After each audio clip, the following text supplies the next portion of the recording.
went down, and this is the exciting part about this is whenever I was doing my research ahead of this, I didn't realize until after I did my research, digging deeper after I watched the film. But I'm here with the executive producer and the star of the upcoming film Break, Darren Weiss. How are you, buddy? Hey, I'm doing well. How are you, Ricky? Thanks for having me on the show. Absolutely, man. In the world of independent filmmaking, I can only imagine the process of getting this made and getting it out there and kind of getting ready to film. But I really kind of want to know, how did the role of Eli come about? How did you get approached, or how did it all come to full circle for you? Man, so honestly, I've been in LA 7 years and I've been lucky enough to work a decent amount and I've been cast in a lot of different films, some bigger ones, but I'd only have like a couple scenes in each film or, I'd be like a solid supporting and I wanted to sort of show what I could do and I wanted, given an arc of a character, I wanted to show a full arc and really play the lead of a movie. And over COVID, I sort of had this idea for a character that I just wanted to play. So I just started writing down like notes of like struggles that this character has that I think I could play really well, relating to my own personal life and how I could incorporate a sport into the background, but not make it sort of the forefront. You know what I mean? Um, so I'm not a very good writer, but I'm really good with ideas. I just can't put my ideas to paper. So I met two writers by the names of Spencer and Deke.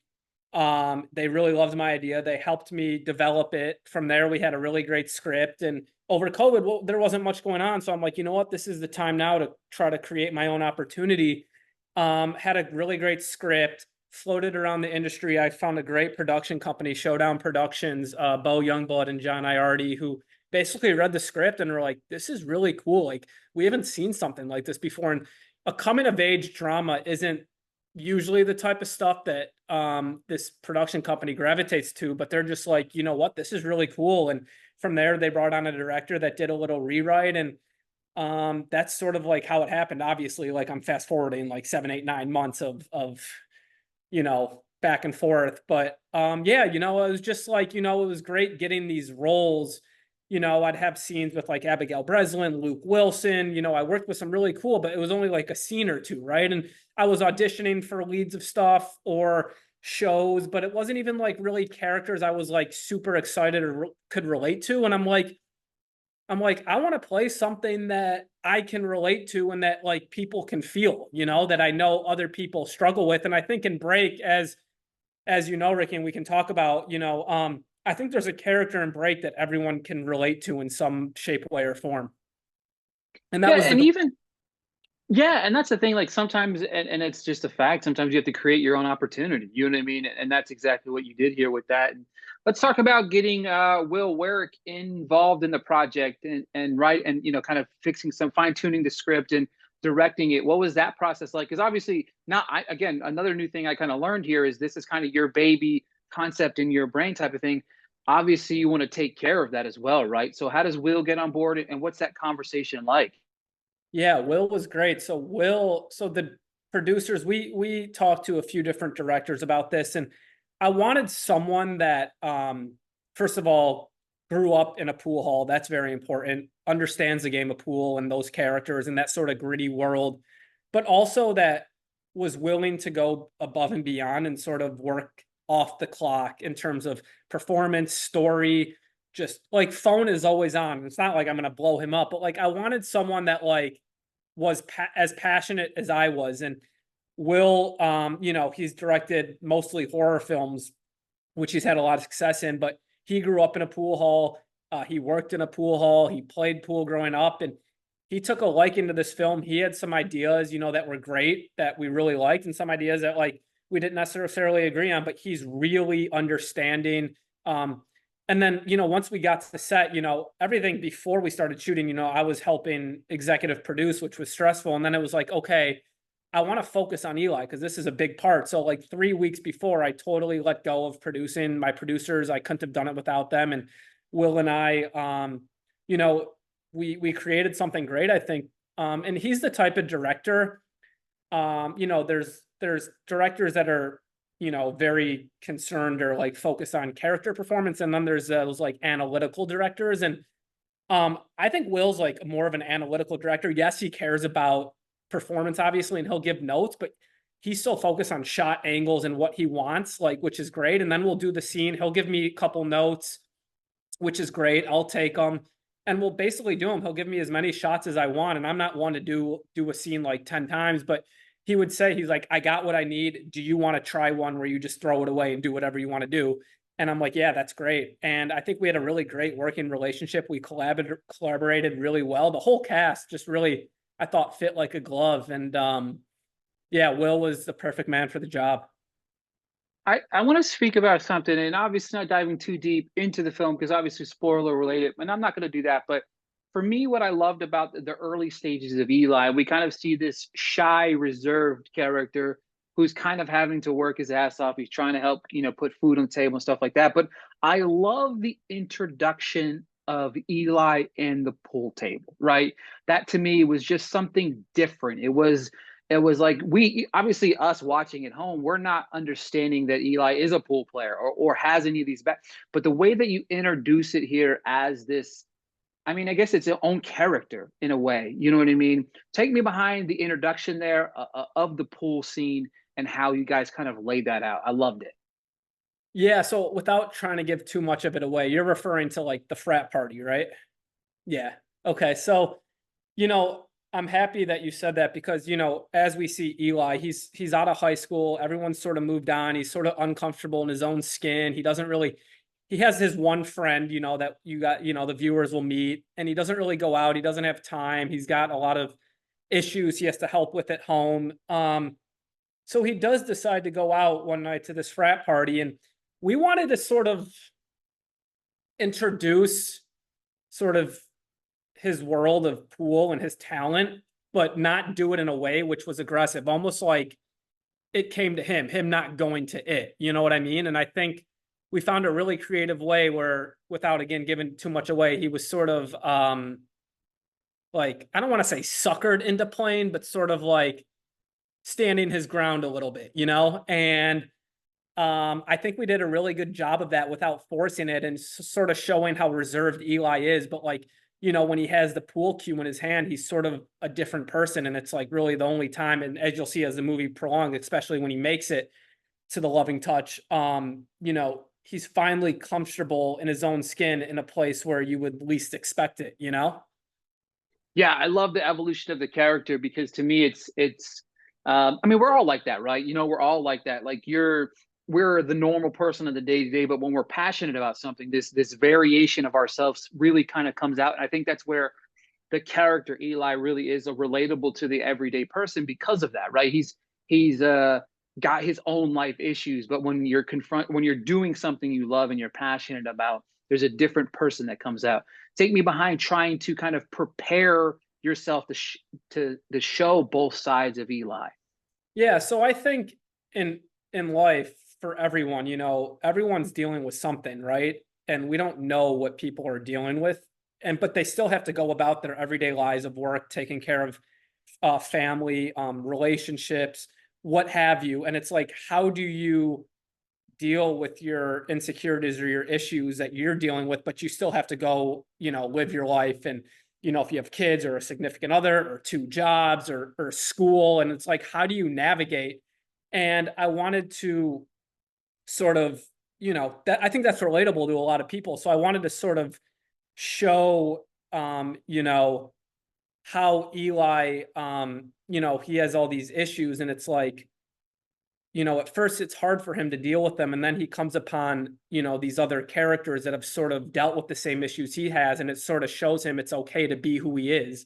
And for me, I just wanted to try to relate it to things in my own life that I struggled with growing up or that I was insecure about, when I was younger, and like think about how those things made me feel because everyone is dealing with something. And I saw a therapist when I was younger that really helped me through a lot of things. And it's like, how can I tap into these emotions that I have or did have to show to make it feel real without it really being in your face? I think sometimes less is more. And we don't really have to hear Eli say, oh, I feel this way. You see it through his actions and how he interacts with others or even himself.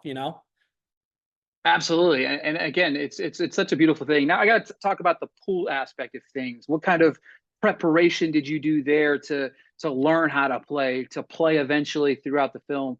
Take us behind that because that to me was a lot of fun. Yeah, so it's funny. I had a pool coach, a professional that I worked with by the name of Steve Sherman, amazing pool teacher who lives in California. We met probably 3 days a week for 3 hours a day for about 3 months. We really just went through everything, and he got me to a place. I just said, look, like, you got to make me look like I play, like, because if it doesn't look real, like, what do it's like watching a football or a baseball movie for a guy that doesn't know how to pitch and his mechanics are all wrong. I'm like, what is this? So it's funny. The first day we get to the pool hall, I'll never forget this. He's asking me, he's like, so do you play? Like, do you have any sort of like knowledge or like, the difference between 8 ball and 9 ball? And I'm like, not really. I sort of grew up with a pool hall or a pool table in my house. I would play with friends casually. Like in college, I'd go to a bar. I'm like, I really like don't, yeah, nothing. So he hands me a pool cue. So he's just like, I just want to see like what you do, like what's natural to you. So after about 3 minutes, he looks at me and he goes, do you do everything left-handed? I go, what are you talking about? I don't do anything left-handed. He's like, you play pool left-handed. I'm like, I do. I didn't even realize that I played pool left-handed because I don't do anything else left-handed. And the cue is just in my right hand, like dominant. And that's just like how it felt to me. And he's like, well, listen, if that feels comfortable to you, he's like, that's what we're going to do. But he's like, I've never seen that before. So it was really fun. And we made a lot of progress in a short time. And I couldn't have done it without him. Spencer Ladden as well, a 20-year-old that's like top 50 in the world. He helped out a lot when Steve couldn't. Spencer was on set. He was actually featured in the movie as one of the characters that I have a game with. And between the two of them, they just really helped both with not only my stuff and some of the other actors, but a lot of technical shots that like would or would not make sense that like maybe was above even like Will's head in terms of like an understanding of like, okay, does this shot make sense here? Or like, you know what I mean?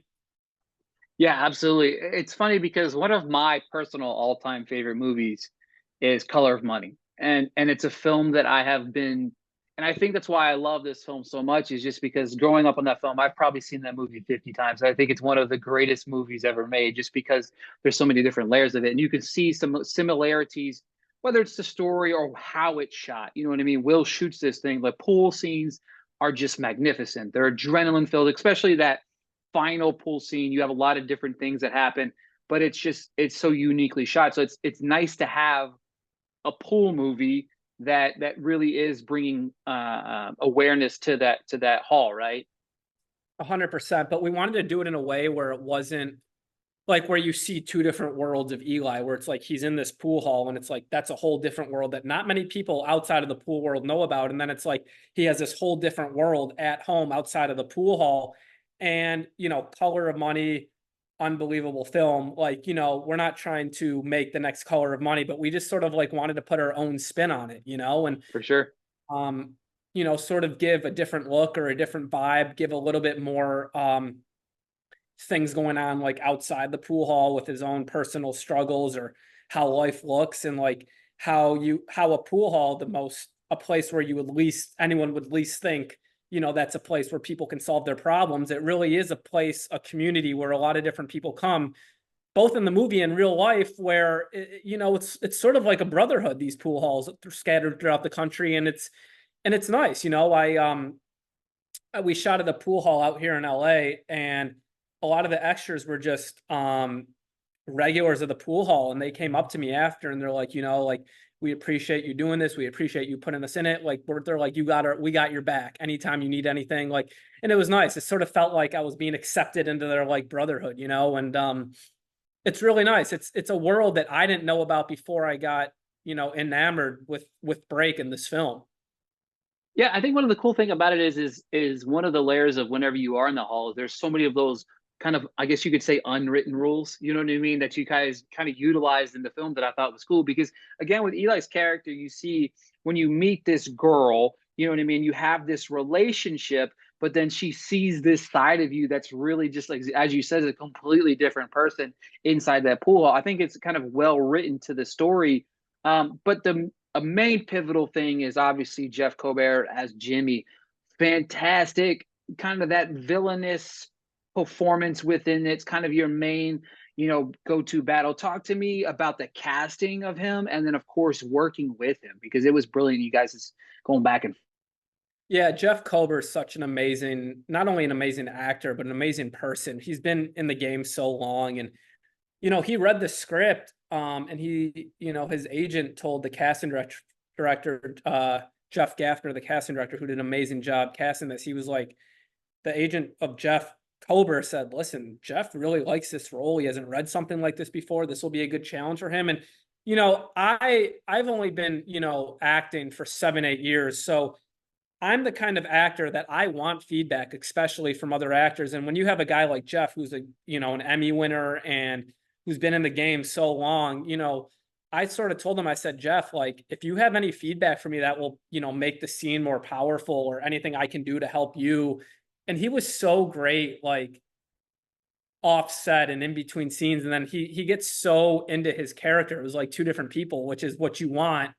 Um, I think he was perfect for the role, look, age, everything. And he has this demeanor about him where he's like, it's not like you definitely want to like root against him, but like he's not like evil in your face, it's sort of just that Detroit grungy world. And even to hit more on the cast, you talk about Victor Rasuk, who, plays Draper, who's been in the game a long time as well. He was in Lords of Dogtown with Emil Hirsch and the late Heath Ledger, and he's on Reasonable Doubt now, and he was in the 50 Shades, and he's led Netflix shows. Like, he was another guy that I knew beforehand that, he would never do a movie like this if I didn't know him. And to have someone like Victor, who I knew before it, and have that comfortability on set, and he was another guy that would sort of like help me out when he thought, there was a suggestion or something.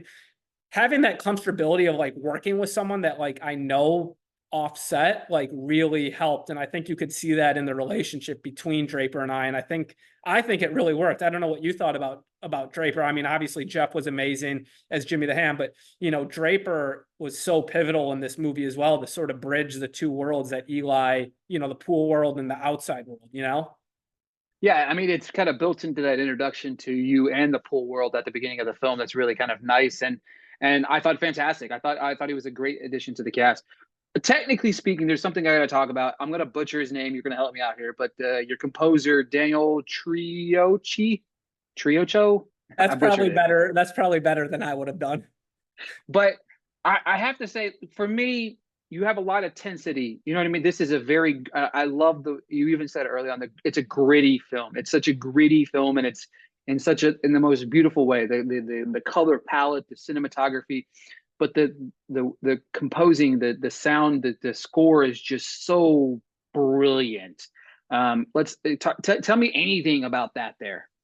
Yeah, Daniel like really hit it out of the park. And, I think Will was very specific in sort of the mood that we wanted and whatnot. But we gave Daniel a lot of freedom to sort of play. And, he did a lot of like his own score.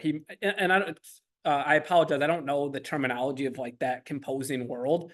But I met him at Sundance probably like 5 years ago, and we sort of just kept in touch. And he was another guy that really took this project to heart and worked above and beyond and was very passionate about it. And that's what you look for, especially in indie filmmaking. You just want to, have a team that everyone is like buys in. They're not looking at the clock, and they just want to make the best possible film. And like you said, Daniel, he does such a good job of, even when you're inside the pool hall world and then outside, movies are made through the score. And him separating those two worlds with his score like was great. And I know he did some live strings, I think the terminology is, where he created his own music with um different strings or guitars. And then he outsourced some other instruments and some people. But yeah, I'm really happy that you commented on the score. Ricky, because I think he really, sometimes that kind of stuff and cinematography too. Our cinematographer Akis was fantastic, and he's a big dog in the industry. So everything sort of came together, and like the score, I think, sort of makes the film, and you can sort of feel it through the score, Absolutely, yeah. I mean, that's it's one of the things. It's one of the first things that I notice when you're watching, especially the first half of the film. You're kind of sometimes the score carries the film, especially in some, especially Eli's character. He's not the loud guy. He's not a outgoing guy. He's kind of quiet. He's kind of reserved. Doesn't say a lot of things sometimes. So those moments where the score carries that tone of the film is kind of beautiful, and I really loved it. Take me behind the executive producer side of things. I think it's also exciting. I know you said you kind of stepped away early on to kind of create the role of Eli, but what was that process like? You're very hands on with this project, so wearing two hats obviously a little bit difficult. But talk to me about the executive producer side of things here.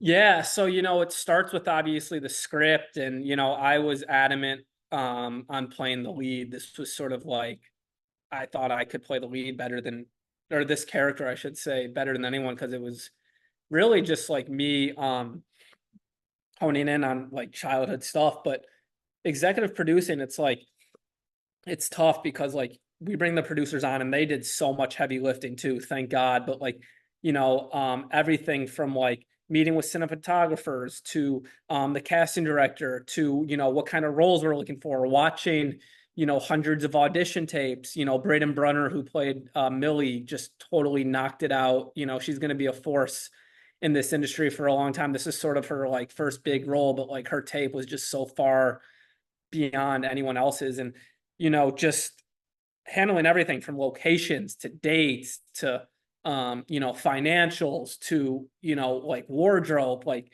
everything you can imagine. Like, and I was sort of like getting a master class on the fly. Like I probably learned more in this process than going to 4 years of graduate school, you know what I mean? So it was it was a lot, but I don't know how I did it, but I did it. And I think you just break things down. Issues come up every day, and it's like, okay, we have 5 issues. That's overwhelming. But if you break it down and just do one issue at a time, like sort of simplify things, I think that's easier. And I think like I said, like you just got to create your own opportunity, and sometimes that means you got to wear more than one hat, and to get to see things through or get them done. For sure, and I think that's what it makes it a kind of a beautiful experience. Coming creating that project for yourself, but then also going to bat for yourself, saying, "Hey, like I want to be Eli. Eli is me. I am Eli." Type of scenario.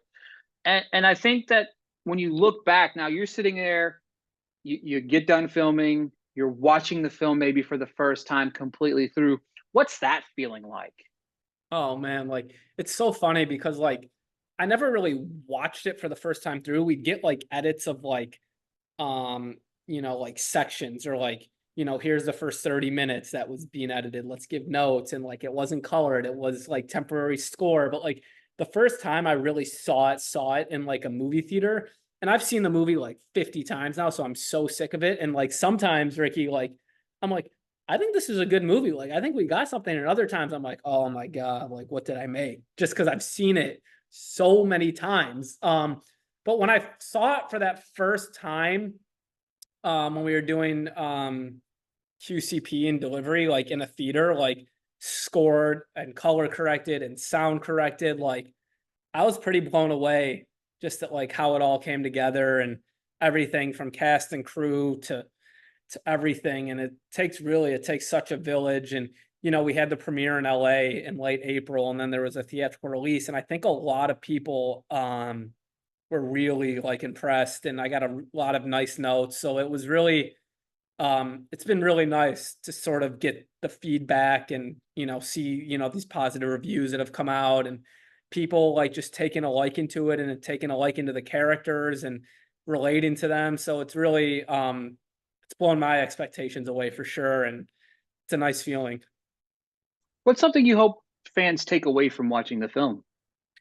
The biggest thing, like I want people to realize that it's okay to like not be okay, and it's okay to go to others for help, or to ask people for guidance, or to not be alone in a battle, because I think we're all fighting something, and you see that in Eli a little bit, and we didn't try to shove that in the viewer's face. Um, but I think people can relate to a different character, like I said in this movie, and I think the biggest thing is just like life's hard, you know, and like have people surround yourself with people that like you trust that got your back and you have their back. I always say like 4 quarters is better than 100 pennies, you know. I'd rather have 4 quarters in my pocket than 100 pennies. And I just think having a strong support system and being comfortable with yourself to, you know, ask for guidance, ask for help, ask for, you know, you're having a bad day, pick up the phone and like, you know, call a friend or something because, you know, in the beginning, Eli doesn't want to do any of that. And we see how that sort of like affects him and it boils over, you know?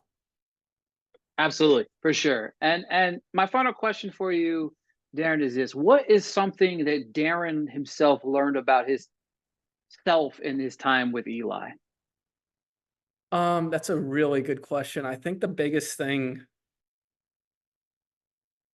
like, just really like, if you truly just be who you are, the right people will gravitate towards you and you'll gravitate towards the right people. I think another thing is just like for me personally as Darren, not as Eli, but like enjoy the moment, enjoy the process. Like it's over. And it was like a year and a half, you know, from start to finish with the script and coming out. And it's like, this is like a big accomplishment. Like sometimes I don't like give myself a pat on the back. Not that I am looking for that, but like enjoy like the accomplishment and the feat and just like appreciate the moment because you know it's gone in a second and then it's just you know we move on to the next one. It's like and enjoy it and you know like remember like how these things make you feel as you want to duplicate that going down the road, you know. Absolutely, man. Break. It comes to VOD on June 11th, guys. This film is incredible. It really is. It really. I took the time. I literally just was like, I want to speak to Darren. I'm excited we got to chat. The film's incredible. I can't wait for more people to see it. Thank you so much for your time today, man. Thank you. And Ricky, let me ask you one question. What was your favorite part of the film or favorite scene or It, it's as cliche as it sounds. It's going to be the final sequence. I didn't see, and again, not diving too deep. I think there's this massive chess matchup that you kind of see you see Eli really come to form in a way that built for an out. You know, for the first two acts of the film, you really see him and Jimmy finally come head to head.